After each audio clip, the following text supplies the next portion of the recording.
3 થી 4 રીત અલગ અલગ પૂછાયેલી હોય, અરે એમાં જ બધી સંખ્યાઓનો સમાવેશ થઈ જાય છે, તો તમારે ગણતરી કરવાની જરૂર રહેતી નથી. કે જો તમને આગળના લેક્ચર્સમાં બહુ ડિટેલમાં સમજાવ્યું છે આ બધું. પછી રીત નંબર 2 શું હતી? તો રીત નંબર 2 માં એવું હતું કે ક્રમિક સંખ્યાના લસા ગુસ્સા. હવે જો કોઈ પણ ક્રમિક સંખ્યા એટલે કે 9 અને 10 ના ગુસ્સા અને લસા શોધો.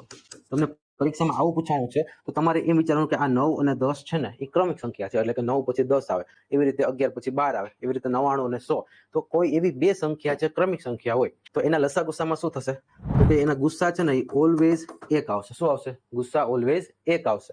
શું કામ? કારણ કે 1 સિવાય કોઈ એવો સામાન્ય ઘડિયો છે જ નહીં કે 9 અને 10 બંનેના ઘડિયામાં આવતું હોય. 9 એકા 9 અથવા તો 1 9 9 અને 1 10 10. ગુસ્સાનો અર્થ શું થાય?